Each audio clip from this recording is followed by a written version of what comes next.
I remember sitting down in a conference room and watching this purple and blue FPS game on console and scratching my head and saying, was this really going to be it? Was this going to be the thing that defined Xbox?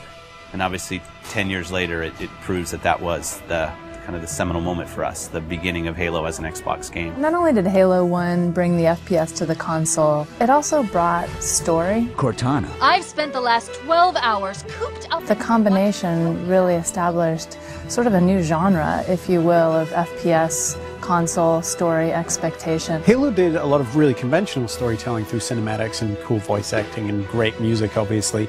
But I think some of the storytelling that happens in Halo that's most inspiring to me is the storytelling that happens through the environment and the sandbox. While you were hit with all this great fiction that you could really kind of delve into and try to understand more about, at the same time you could just pick it up and play. All of that kind of came together to make a game that had not necessarily was completely different than what previous shooters had done, but got all of its individual formulas so excellently perfect. You had this incredible first-person shooter experience that I don't think anyone had ever even come close to before it. Halo was the beginning of me playing console games with my friends, and that's still how I always think about it.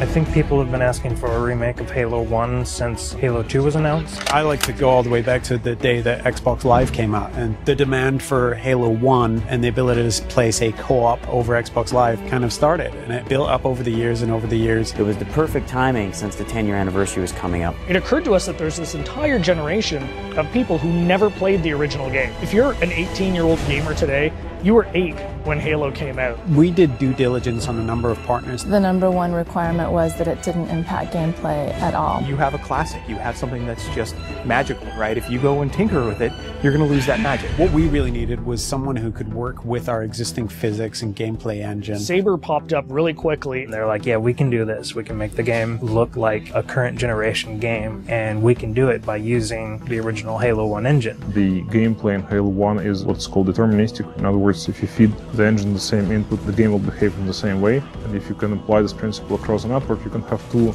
game worlds completely in sync. So rather than simulate Halo's original gameplay or Halo's original physics, we're able to actually use them completely. So the car is nice and shiny, but the engine is fairly old, but so we had to make sure that it all kind of fits together. And then we had to speed up the engine to make sure it works in today's world.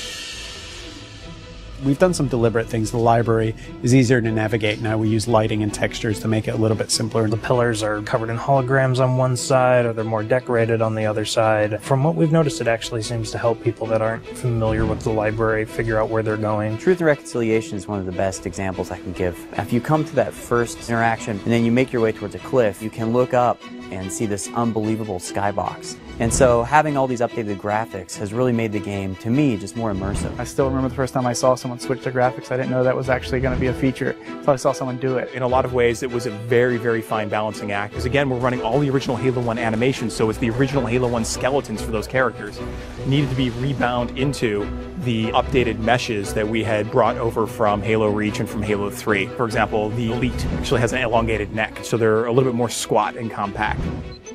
Cracking the case in 30 seconds.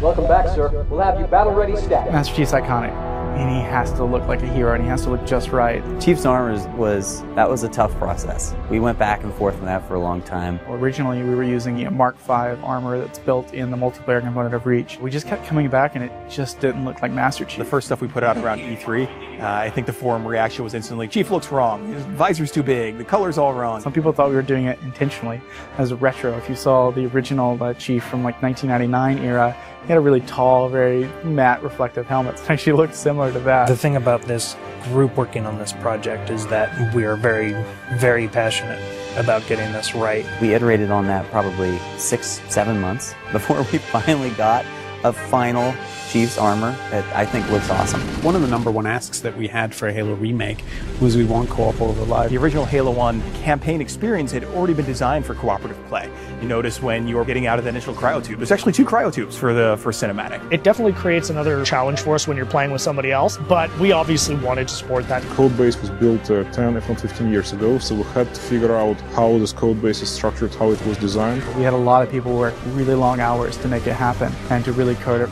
ultimately from scratch. It's pretty seamless, so you'll go into the campaign lobby, and there you'll see your friends who are online playing the game. You fire off an invite to a friend, and they'll be able to join you, allowing you to play what was originally a split-screen cooperative campaign experience, now across live.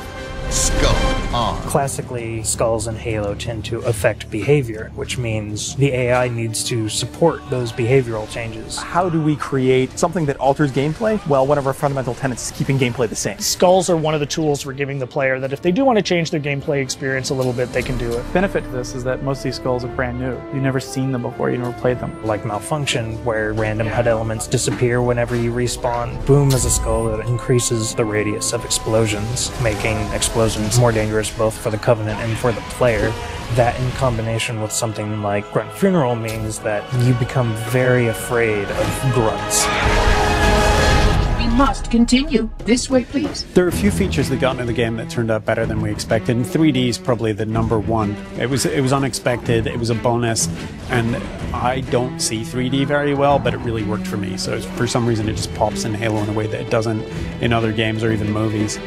Yeah, I'd say the feature that surprised me the most was Kinect. So we've got a number of voice commands throughout the course of the game. Things like grenade, reload. At a point during the game when you're playing, you can say analyze, and this mode comes up where you can almost capture items. So you move your cursor over, say, an elite or a grunt, and in the library, you can go in there and see the things you've captured, move the model around in 3D, and it gives you a bit of a breakdown and explanation of what those characters are. For me, when I think about Halo, I think about looking around and just the scope and the scale of everything. This is the game that started it all, and people can really dive in and play and remember what it was like to play it 10 years ago, and if you didn't play it 10 years ago, you can see what it was like 10 years ago. It's the quintessential walk down memory lane with a much better visuals. Ultimately, the thing you learn is it doesn't just look modern, it feels completely modern. Completely remastered campaign, great additional features like co-op over live, skulls, terminals, 3D, Kinect, and multiplayer. Once you see it for yourself, I don't know, really, it's a pretty awesome experience. There's a lot of stuff in there for $40. We're actually really excited about the fact that there's so much there, and it's a real smorgasbord of stuff for people who enjoy Halo. One of the best values that you'll find this holiday season by far.